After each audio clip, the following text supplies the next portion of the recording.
नमस्कार दोस्तों, रुक्मणी क्लासेस के यूट्यूब चैनल में आपका स्वागत है। आज अपन इंग्लिश ग्रामर स्टार्ट करने वाले हैं।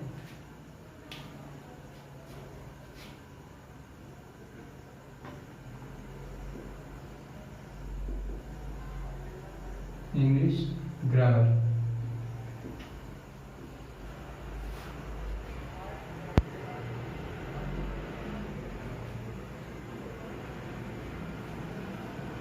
आज ग्रामर का पहला टॉपिक अपन आर्टिकल से स्टार्ट करने वाले हैं।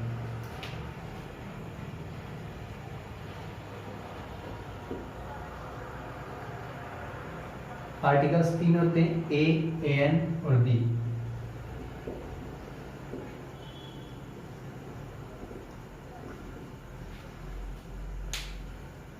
सबसे पहले अपन ये जाने कि आर्टिकल्स का यूज कहाँ कहाँ होता है। तो सबसे पहले जैसे मैं कुछ सेंटेंस लिख रहा हूं,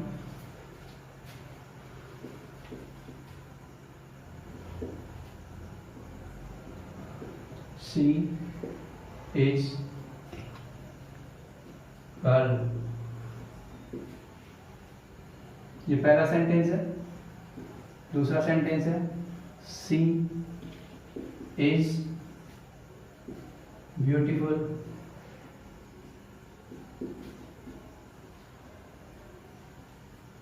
ब्यूटीफुल गर्ल।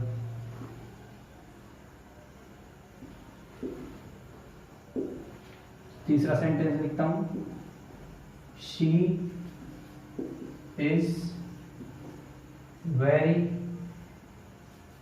ब्यूटीफुल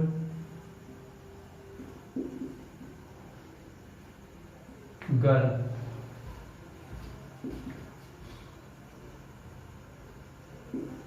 और लास्ट सेंटेंस में लिखता हूं, she is Khalistan beautiful. Beautiful.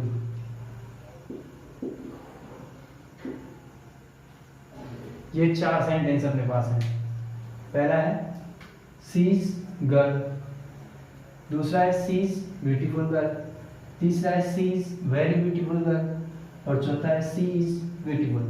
तो इनमें से किस में तो आर्टिकल्स का यूज होगा और किस में आर्टिकल्स का यूज नहीं होगा, ये चीज अपन देखने वाले हैं। ये गर्ल क्या है? एक नाउन है। नाउन को हिंदी में बोलते हैं संज्ञा। गर्ल क्या है? संज्ञा है। तो जो आर्टिकल का यूज होता है वो नाउन से पहले होता है, इसलिए यहाँ पर किसका यूज हो जाएगा? आर्टिकल ए का। आर्टिकल ए का यूज कैसे होगा ये अपन बाद में पढ़ने वाले हैं। ये है गर्ल क्या है? इसमें गर्ल, इसमें नाउन आ गई। और जो ब्यूटीफुल है ये है एडजेक्टिव। एडजेक्टिव। एडजेक्टिव को हिंदी में विशेषण कहते हैं। हिंदी में कहते हैं विशेषण। जो संज्ञा और सर्वनाम की विशेषता बताते हैं उनको विशेषण कहते हैं। तो जो गर्ल है उसकी विशेषता बता रहा है ब्यूटीफुल, कि जो लड़की है वो सुंदर है। तो यदि नाउन के आगे कोई एडजेक्टिव आ जाए तो उससे पहले भी अपन किसका यूज करते हैं? आर्टिकल का यूज करते हैं। इसमें भी ए ब्यूटीफुल आएगा, वो अपन आगे पढ़ने वाले हैं ए क्यों आएगा।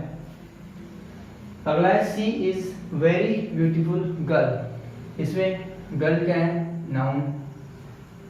ब्यूटीफुल क्या है? एडजेक्टिव। साथ में इसमें वेरी और आ रहा है। वेरी है एडवर्ब। एडवर्ब। एडवर्ब को हिंदी में बोलते हैं क्रिया विशेषण। क्रिया विशेषण से तात्पर्य है जो विशेषण की विशेषता बताता है वो क्रिया विशेषण कहलाता है। जो क्रिया की विशेषता बताता है वो क्या होता है? क्रिया विशेषण होता है। तो इसमें नाउन है, नाउन से पहले एडजेक्टिव और एडजेक्टिव से पहले एडवर्ब। तो इसमें भी किसका यूज होगा? नाउन का, सॉरी आर्टिकल का यूज होगा। आगे है शी इज ब्यूटीफुल। ये केवल क्या है? केवल एडजेक्टिव है। केवल एडजेक्टिव है। इसका मतलब क्या है कि इसके आगे कोई नाउन नहीं दिया होगा। इसका मतलब ये किसी की विशेषता नहीं बता रहा, ये बता रहा है कि कोई है जो ब्यूटीफुल है, इसके आगे कोई लड़की लड़का कोई भी नहीं है, इसलिए यहाँ पर आर्टिकल का यूज कभी नहीं होगा।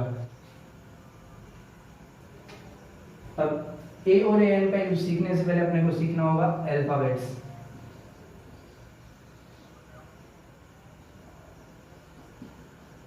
जिनको हिंदी में कहते हैं वर्णमाला।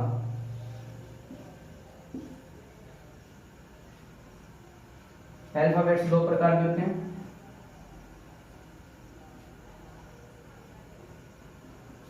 एक वोवेल और दूसरे कॉन्सोनेंट।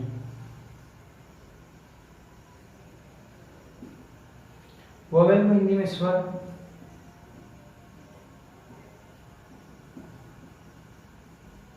और कॉन्सोनेंट को व्यंजन कहते हैं।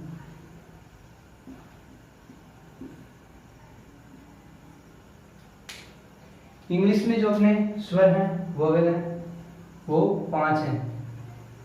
इनका उच्चारण स्वतंत्र रूप से होता है, स्वतंत्र उच्चारण। उच्चारण स्वतंत्र रूप से होता है, मुख से जो हवा निकलती है वो स्वतंत्र रूप से निकलती है बिना किसी बाधा के, और इनका उच्चारण बाधा से, उच्चारण में बाधा उत्पन्न होती है।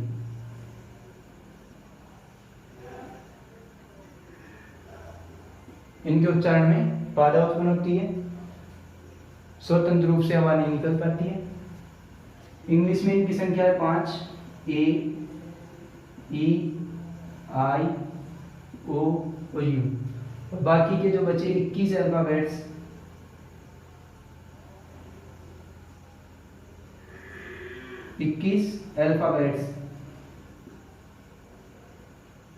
जो 21 अल्फाबेट्स हैं वो कॉन्सोनेंट है। और हिंदी में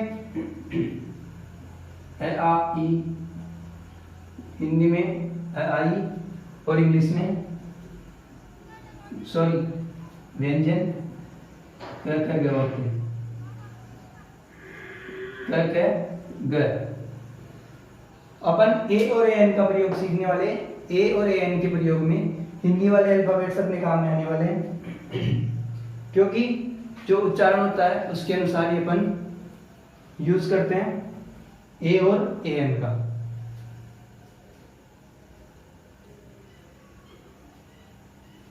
आप इन्हें नोट कर लीजिए।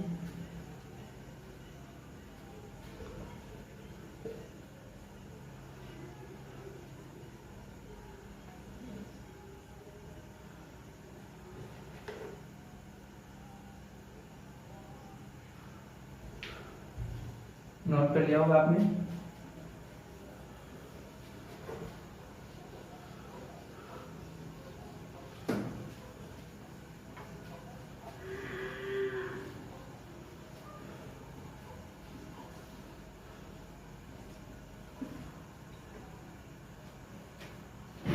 अपन पहला टॉपिक पढ़ने वाले हैं, यूज ऑफ ए और ए एन। यूज ऑफ ए और ए एन। ए और ए एन का प्रयोग अपन सीखने वाले हैं। सबसे पहले ये बता करें कि ये कहाँ पे यूज होते हैं। तो सबसे पहली बात है, ये होते हैं सिंगुलर, काउंटेबल, नाउन के साथ। सिंगुलर काउंटेबल नाउन का हिंदी अर्थ होता है एक वचन,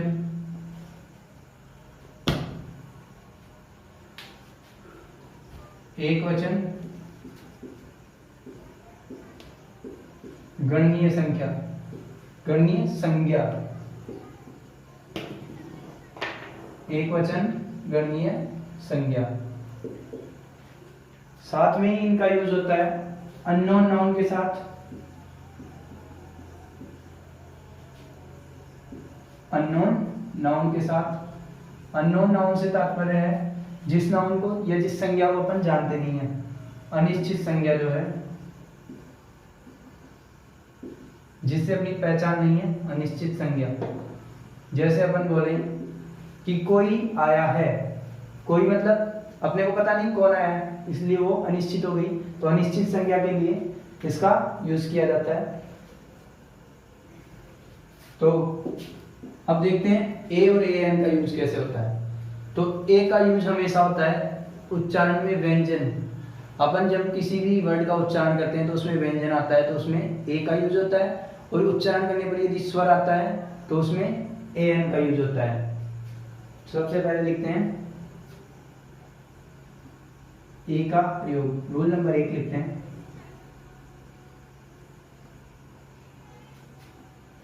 यदि किसी शब्द के उच्चारण में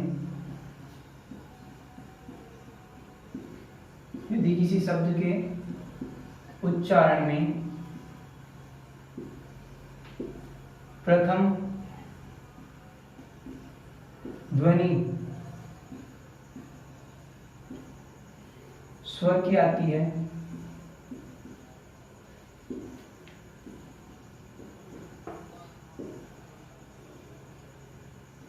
तो उससे पहले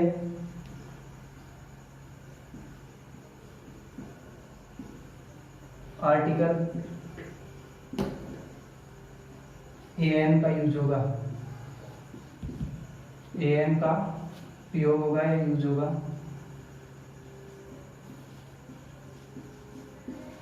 उदाहरण के लिए जैसे बता दें,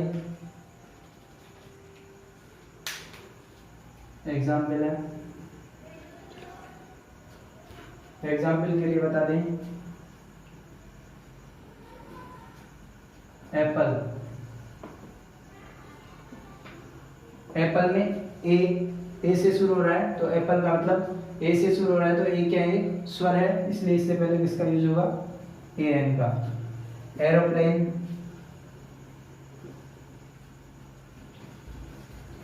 एरोप्लेन में ए से शुरू हो रहा है, तो इसमें भी किसका यूज होगा, ए एन का यूज होगा, एरोप्लेन। इसके अलावा अपन इंजन, इंजन में ई से शुरू हो रहा है, ई क्या है, ई एक स्वर है, इसलिए इसमें भी ए एन का यूज होगा।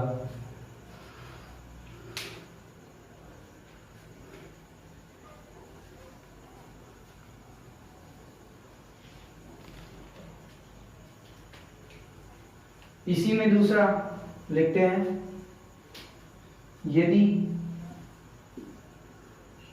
उच्चारण में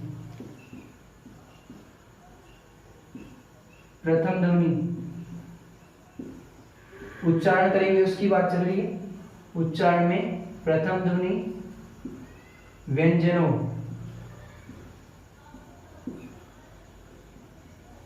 तो आर्टिकल ए का यूज होगा, आर्टिकल ए का यूज होगा।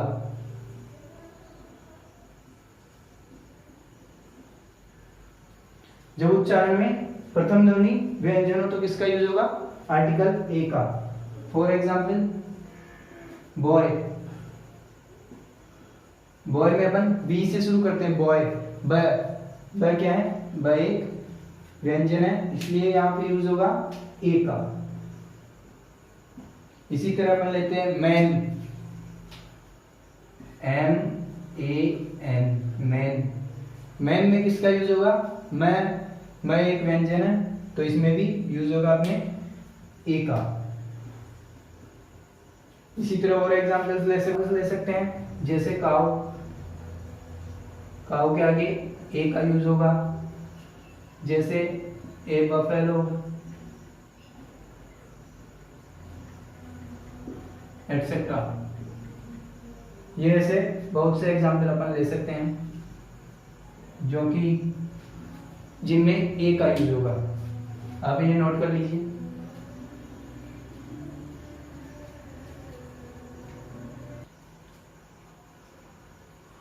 नोट कर लिया होगा आपने।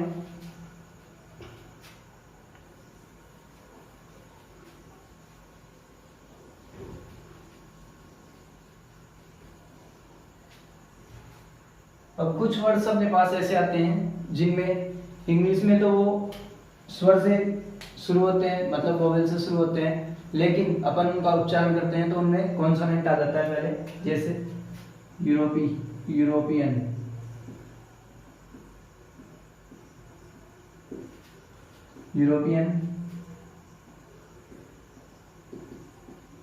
यूनिवर्सिटी,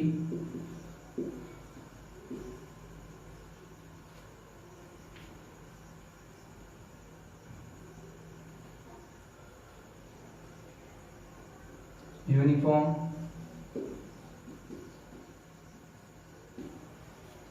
अब इनमें क्या होता है, जैसे अपन देखते हैं इंग्लिश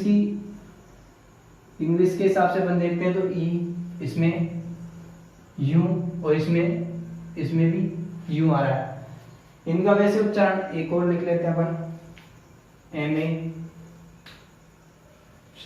इसमें नहीं आएगा, यूरोपियन में ई जो है वो वोवेल है, यू भी वोवेल है, लेकिन जब इसका उच्चारण करते हैं तो यूरोपियन यू से शुरू हो रहा है, जो कि एक हिंदी के अंदर एक व्यंजन है, तो इसलिए इनके आगे हमेशा किसका यूज होगा, इनके आगे हमेशा ए का यूज होगा। इसमें भी यूनिवर्सिटी, यू तो अपने इंग्लिश में वोवेल है, लेकिन हिंदी में इसका उच्चारण करते हैं तो ये व्यंजन आता है, इसलिए इससे पहले ए का यूज होगा। यूनिफॉर्म में भी यही है, सेम यूनिफॉर्म में भी यू से शुरू हो रहा है, तो उच्चारण इसलिए यहाँ पे ए आएगा। जैसा कि वोवेल आने के बाद भी ए का यूज होता है, उसी प्रकार कुछ वर्ड्स ऐसे हैं जैसे एम ए, जैसे MLA,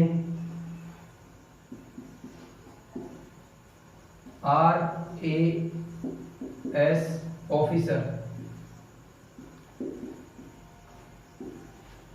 कभी भी ये ध्यान रखना है अपने को, केवल RAS आ जाए तो उसमें कोई भी आर्टिकल का यूज नहीं होगा, लेकिन जब RAS के साथ ऑफिसर भी लिखा जाए उस समय आर्टिकल का यूज होगा, क्योंकि ये किसी एक पर्टिकुलर नाउन की बात कर रहा है, RAS ऑफिसर की बात कर रहा है। जो MLA है उसकी फुल फॉर्म होती है मेंबर ऑफ लेजिस्लेटिव असेंबली, ये भी एक पर्टिकुलर नाउन की बात कर रहा है, और MA भी एक पर्टिकुलर नाउन की बात कर रहा है, किसी सब्जेक्ट से MA की जाती है तो पर्टिकुलर नाउन की बात होती है।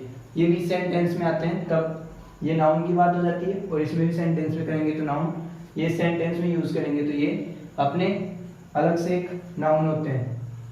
तो एम का उच्चारण एम होता है, इसमें पहली ध्वनि आ रही है वो ए की आ रही है, जो ए की ध्वनि आ रही है इसके कारण यहाँ पे यूज होगा एन का।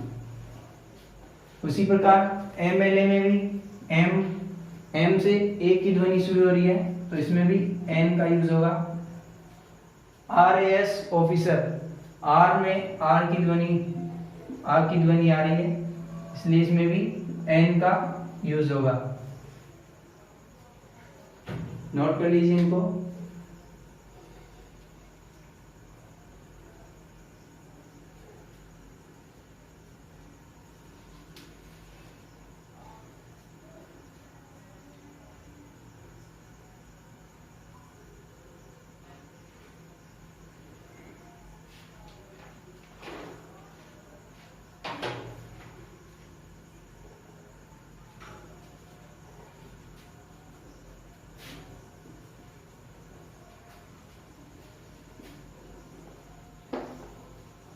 इन सेंटेंसेस जो अपन ने एग्जांपल्स देखे, इनके लिए कुछ सेंटेंसेस देखते हैं अपन।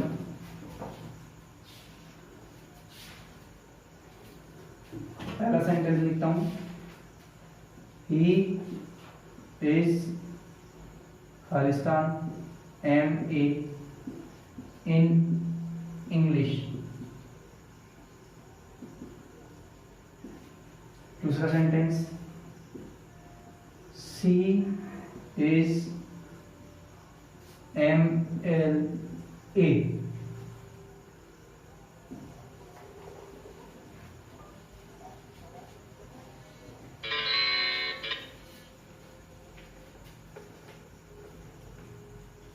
थर्ड सेंटेंस लिखते हैं,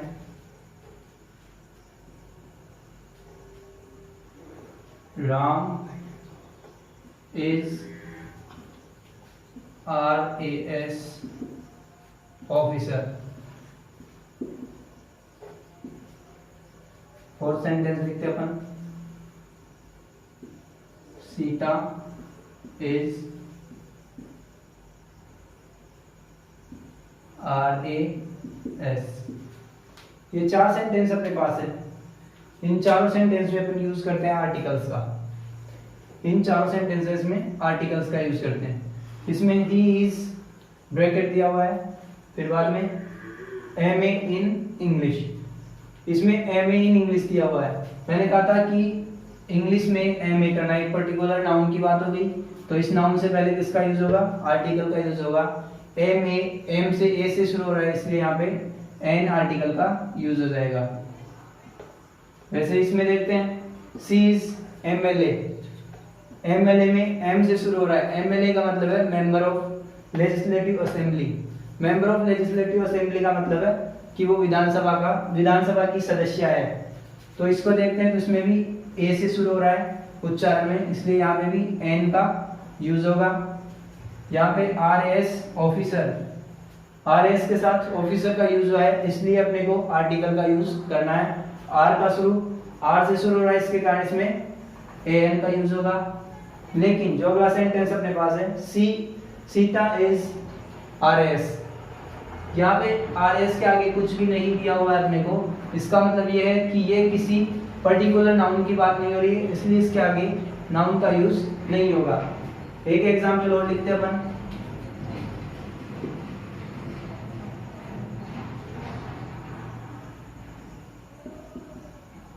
दामिनी इज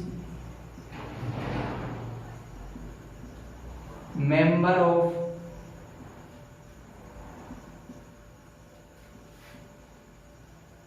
लेजिस्लेटिव असेंबली।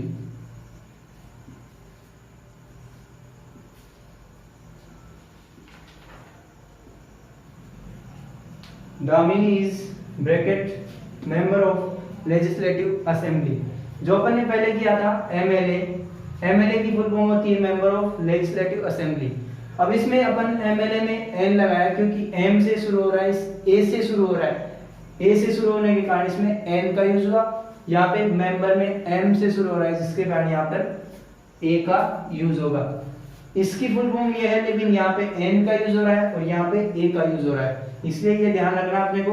उच्चारण जिससे शुरू होता है, स्वर से शुरू होता है उच्चारण, तो उसमें एन का यूज होगा। यदि व्यंजन से उच्चारण शुरू होता है उसमें ए का यूज होगा। नोट डाउन कर लीजिए।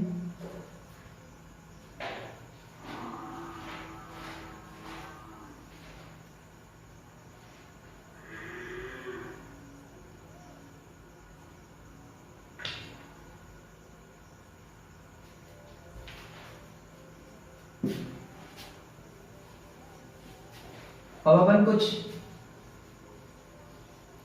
ऐसे अल्फाबेट्स की बात करेंगे जिनमें अपने को ए और एन दोनों यूज होते हैं वोवेल होने के बाद भी। जैसे सबसे पहला है रूल नंबर 2 लिखते हैं अपन। दूसरा रूल है, ये पहला रूल खत्म हुआ था अभी तक अपना। दूसरा रूल है ओ के लिए, ओ अपन, ओ एक क्या है, वोवेल है, ओ एक वोवेल है। लेकिन ओ से शुरू होने वाले कुछ जो अपनी स्पेलिंग्स आती है उनमें उच्चारण में वोवेल आता है कहीं में, और कईयों में उच्चारण में कॉन्सोनेंट आता है। हिंदी उच्चारण में अपन बात करते हैं ओनियन, अपन बात करते हैं आउल, और एक दूसरी अपन बात करते हैं वन। अब अपन ने देखा ओनियन, ओ क्या है, ओ एक वोवेल है, इसका उच्चारण करते हैं तो ओनियन से हो रहा है। ओनियन में ओ आ रहा है जो कि एक स्वर है हिंदी में, और यहाँ पे आउल में ओ है, इसका भी उच्चारण करते हैं तो आउल में ओ आता है, इसलिए इन दोनों के साथ हमेशा ए एन का यूज होगा। अब बात करते हैं वन की। वन में वैसे तो वोवेल आ रहा है, इंग्लिश के हिसाब से देखें तो वोवेल आ रहा है, लेकिन इसका उच्चारण करते हैं तो वन में वह आता है, वह एक व्यंजन है, इसलिए इसका के साथ हमेशा ए का यूज होना है। वन में वह आता है इसलिए इसके साथ ए का यूज होगा। इसी प्रकार हम दूसरे को देखते हैं, रूल नंबर 3 लिखते हैं। एच के लिए, एच भी है, एच एक क्या है, एच एक कॉन्सोनेंट है, इंग्लिश में देखते हैं अपन, लेकिन इसके कुछ वर्ड्स आते हैं कॉन्सोनेंट है एच एक, कॉन्सोनेंट। इसके कुछ वर्ड्स अपन लिखते हैं जिनमें फिर उच्चारण करेंगे तो हिंदी में स्वर का उच्चारण आएगा, और कुछ में व्यंजन का उच्चारण आएगा, जैसे पावर, ऑनर, क्या लिखते हैं, हॉकी, हॉर्स। तो यहाँ देखते हैं अपन, और में एच है, एच एक कॉन्सोनेंट है और यहाँ भी एच एक कॉन्सोनेंट है, लेकिन इनका उच्चारण करते हैं ओवर।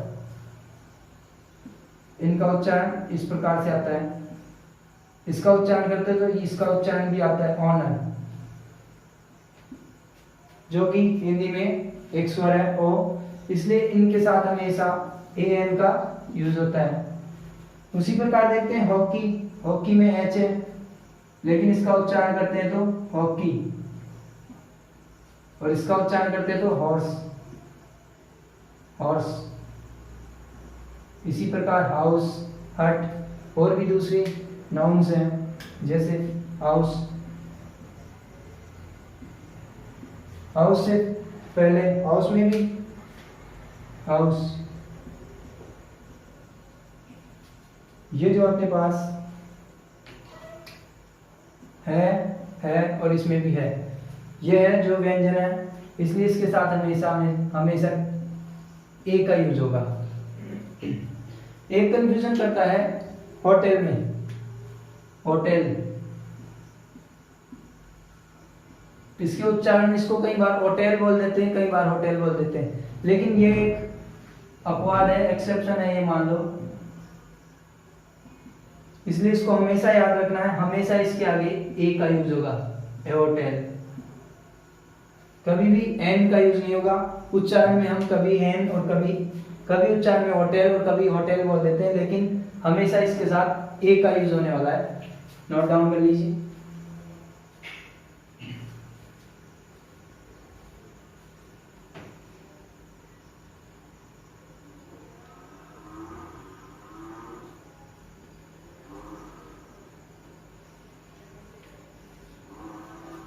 आगे देखते हैं,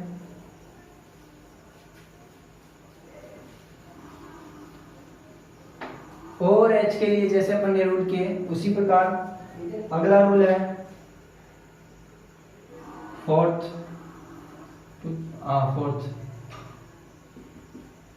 ये है यू के लिए। यू एक वोवेल है, लेकिन इसमें भी कुछ वर्ड्स देखते हैं अपन, जैसे unique book, university,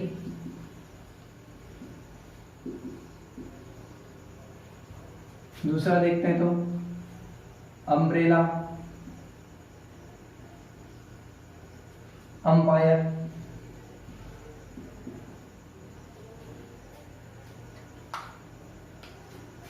unique book और यूनिवर्सिटी। यू एक वोवेल है लेकिन इनका उच्चारण करते हैं तो यूनिक, यू जो कि हिंदी में ये व्यंजन है, इसलिए इनके साथ हमेशा ए का यूज होगा। दूसरा अम्ब्रेला और अंपायर, इसमें ऐसे उच्चारण शुरू हो रहा है, इसका भी उच्चारण ऐसे शुरू हो रहा है, इसलिए इनके साथ ए एन का यूज होगा। क्योंकि व्यंजन से यदि उच्चारण शुरू होता है तो उससे उसके साथ ए का, और यदि स्वर से उच्चारण शुरू होता है उसके साथ ए एन का यूज होता है। नोट कर लीजिए इनको।